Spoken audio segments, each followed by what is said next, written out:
palangga. Good morning po. Today it's Friday. Good morning, my darling. Morning. Ginising ko daw siya. Una, nagtimpla ako ng kape, mga palangga. Ito. Hayaan nyo na po yung miss sa bahay ko. Kaya yung paa ko, hindi ako masyado. Ito na yung kape. Coffee tayo, mga langga. Yan po yung ginagawa ko pagka-apo ako'y nagising maaga. Sabi niya, nagising daw ako ng middle of the night. Kasi maagang gising niya pag nagtatrabaho siya. Tingnan niyo po yung clock. Alas 8 pa lang ng umaga. Kanina pa ako gising ng alas 6. Kaya mga palangga, buksan natin dito sa loob ng kwarto ko. Ayan mga langga. Bubukas tayo ng sa kwarto. Kasi hindi ko alam kung anong panahon ngayon sa labas. Hayaan nyo lang po yan. Kaya kagigising ko lang po. Tingnan yung kwarto ko. Buksan natin po dito kasi mukhang umulan kagabi. Ayan po ang kwarto ko. Mukha pong umulan kagabi. Yan palangga. Nagbukas. Tapos ito po yung kwarto ko. Kagigising ko lang po. Tapos ito po yung mga collection ko sa bag. Kahit ano po kinukuha ko yung mga bag ko. Ayan po. Ayan. Yung sa taas. Tapos yan po. Yung mga collection ko. Punta po tayo sa kusina mga palangga. Yan ang hitsura ng bahay ko ngayon. Kasi masakit doon. Ayaw ko kung maglinis ka na. Masakit na tulad ko. Namamalansya pa ako ng mga bedsheet. Ito yung plansyahan po. Punta tayo dito sa kwarto ni Habi. Tig-isa kami ng kwarto. Hindi kami natutulog sasama magtulog. Ayan po yung kwarto niya. Ito yung mga jacket namin. Ayusin ko po ito Yan sa dami ng mga jacket. Mga langga. Ayan And ito yung kwarto. Dito siya natulog, kagigising lang niya. Yan po yung simple life namin sa Sweden. Yung bag niya pag umalis siya magtrabaho. Yan mga palangga. Ganito simple lang yung buhay namin dito sa Sweden. Kuha po tayo mga palangga ng ito po. Nasaan na ba yun? Ay, wala na pala akong dyan mga palangga. Kukunin po tayo. Iniinom ko po to every morning. Saan ko ba nilagay yun? Dito kaya ito mga palangga. Barley, mga palangga. Uminom po ako ng barley. Ito po no sponsor on this video po. Walang sponsor to. Ito po yung iniinom ko na barley. Kaya yan mga palangga, morning po. Una ko pong ginagawa sa umagan. Kumukuha po ako ng kape, nagkakape. Tapos po ngayon, ito po, no sponsor on this video po. Ito po yung barley ni Kim's Diary po sa Million Glow. Ayan po, Kim's Diary sa Million Glow po. Ito po yung ginagamit ko mga palangga. Yan kalahating basong tubig. Yan po. Kasi nag-search po ako, marami pa itong mga benefits May mga calcium, kung ano-ano pa dito. Ilang buwan na po ako nagtitik nito. Kasi gustong-gusto ko po itong, ino-order ko po ito sa isang Pilipina sa malayo dito sa amin. 7 hours or 8 hours ba? Kaya, ito pong ginagawa ko tuwing umaga. Kahit na maaga pa pasok ko sa trabaho, ito pong ginagawa ko. Inumin na natin po. Cheers po. Hindi pa pala gaanong nahalo. Kasi buo-buo pa siya. Masarap po siya.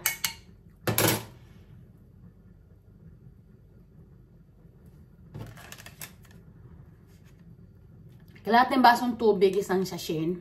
10 sachet to mga palangga. Nagustuhan ko kasi parang nag-iiba yung pakiramdam ko. Talaga may benefit siya. Nipon ko po siya. Meron pang konting natira.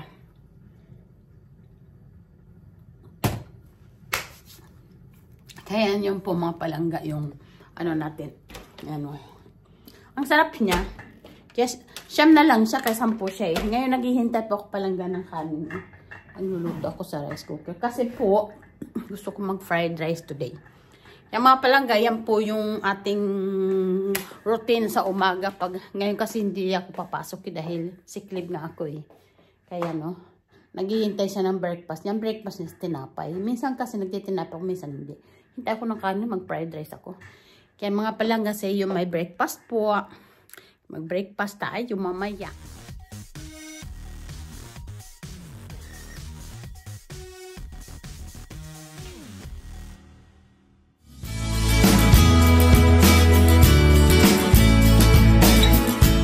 Ayan mga palangga, mapa-fried rice na po tayo. Lagyan natin ng oil.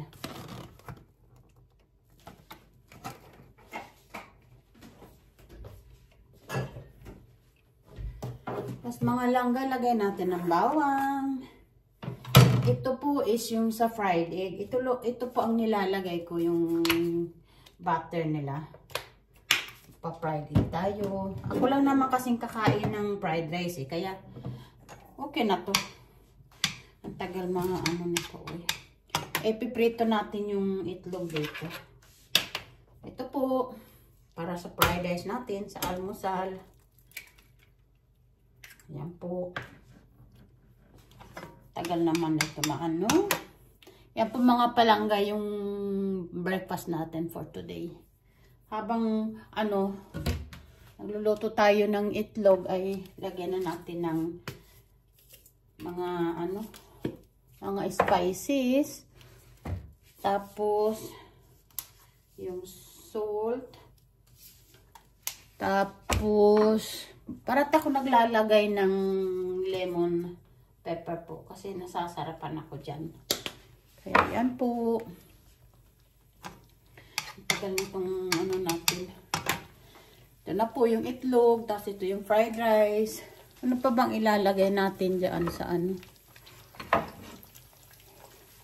Ano yung itlog? Lagyan ko pa more ng ganito. Masarap to eh. Para rin na siyang ano, yung ano natin sa Pilipinas. Kaya tingnan po natin mga palangga. Yan palangga. Dahil ako lang naman ang kakain. Malit lang yung kanin.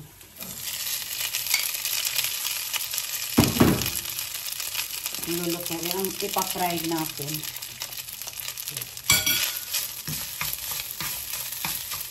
Ako lang naman po ang kakain nito eh. Kasi magtitinapay sa asawa ko. Yan, tapos na yung itlog natin. Ay, hindi pa pala.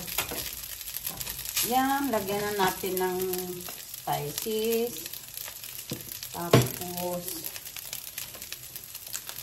lagyan na natin ng asin. Yan ang fried rice natin for today.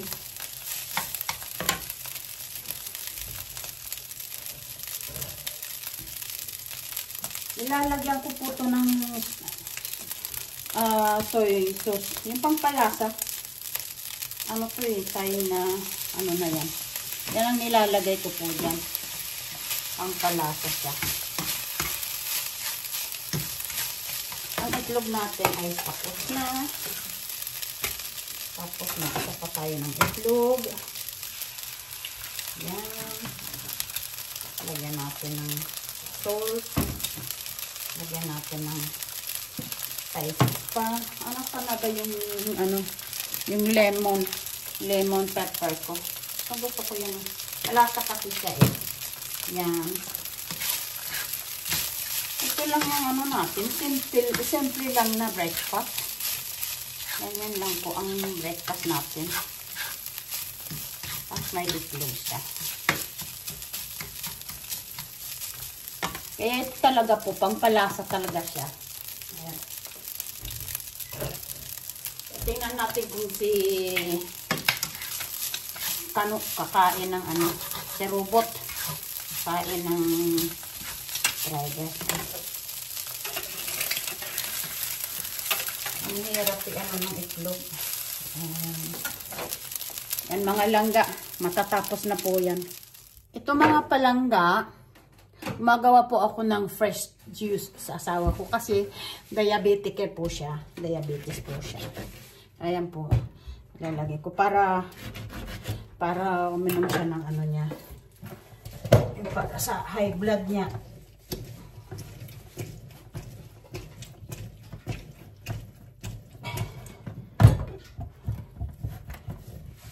I-squeeze ko lang po yan. Para lumabas yung katas ng orange niya. May machine naman usually dito na magagamit. Kaya lang, exercise na rin yung mag-squeeze ka ba. Ang ano mo. Kaya yun. Ang dami niyang ano, natatanggal yan sa ano. Yung parang yung ano, nasasama siya. Ayaw na ayaw niya yan. Squeeze lang natin to.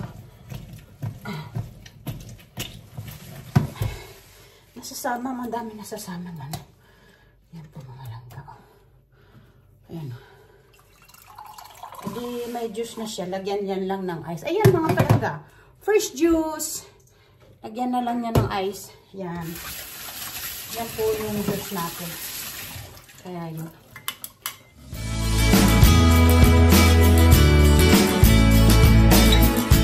Ayan po mga palangga, natapos na po yung finished product natin. Yung itlog, yung rice.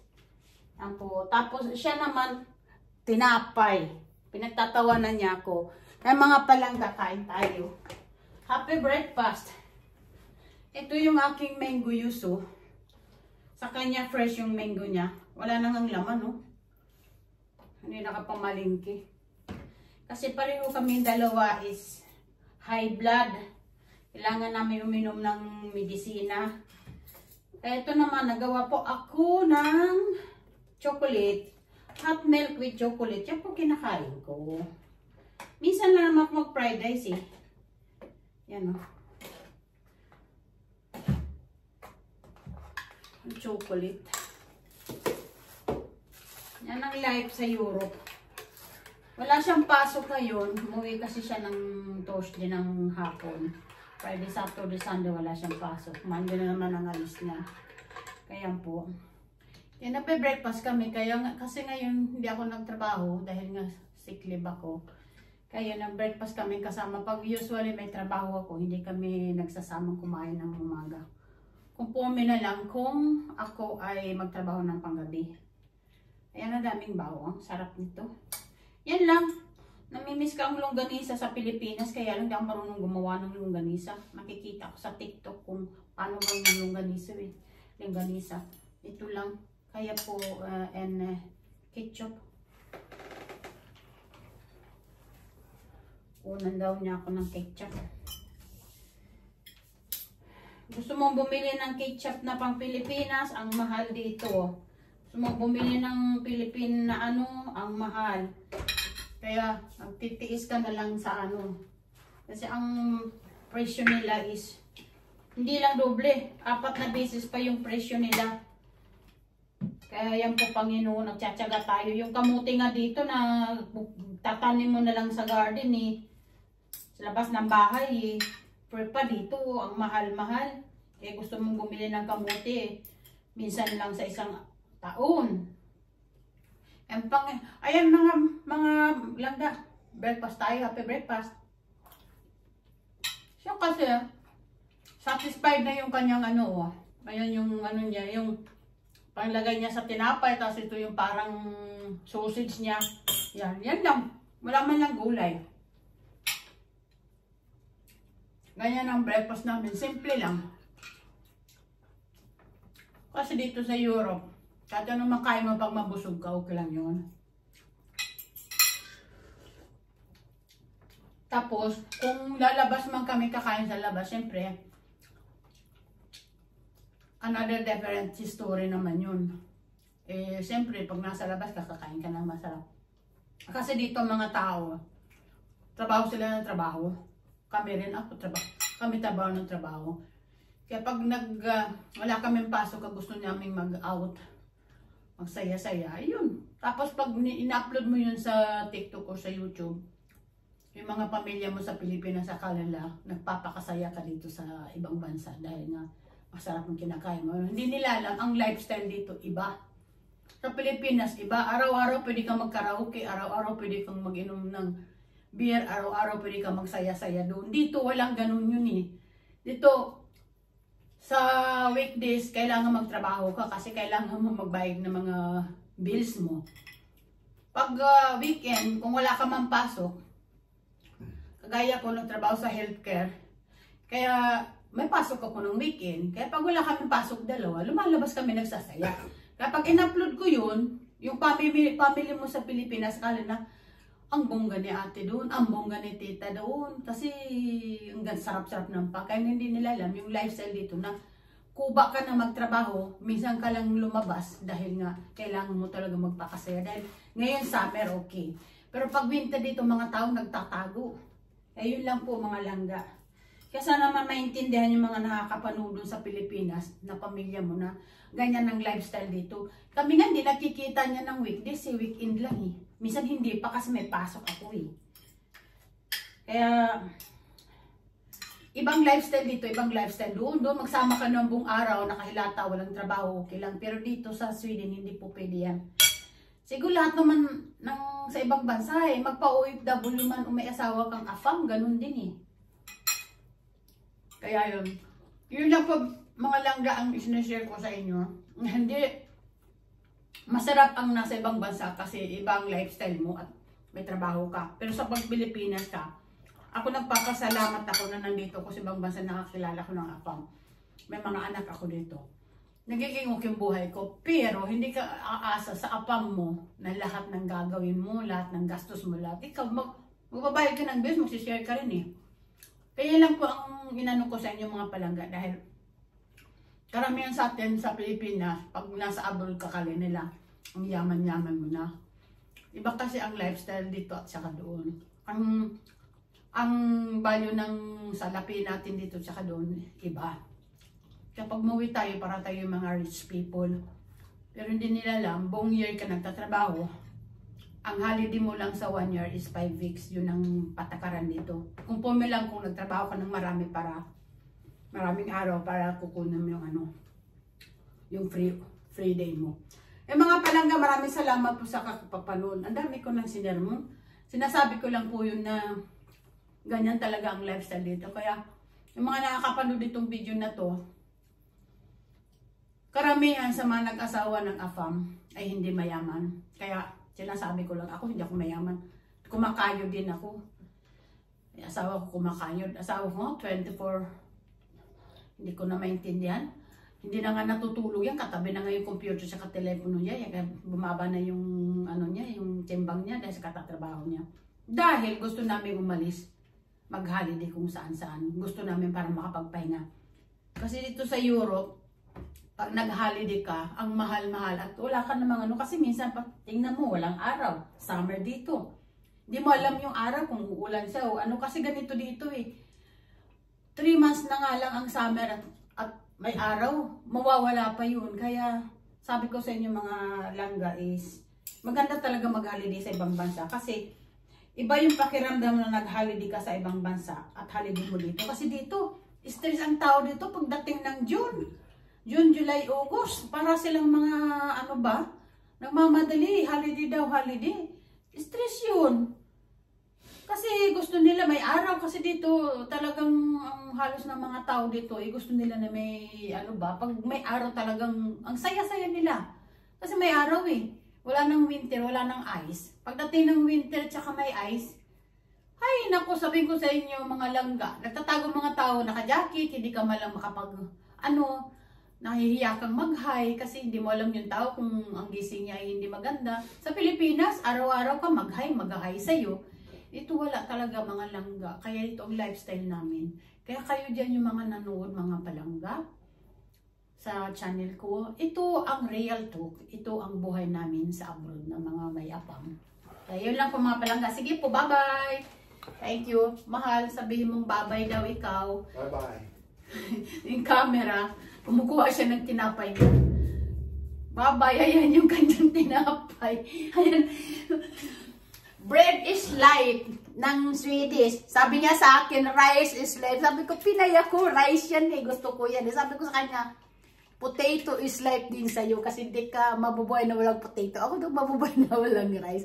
Yung mga palangga, maraming salamat sa pagkakapanood ng aking channel. Yan lang po ang sinare ko sa inyo. Yung simple lang na breakfast namin. Sarapin namin sa umaga. Ayan po. Kaya yan ang tinakain namin. Minsan nagtitinapay din ako. Ngayon, nag-rice talaga ako. Kasi ang tinapin ko, nabubusog mga 1 hour. Ano na naman ako. Kaya yan mga palangga.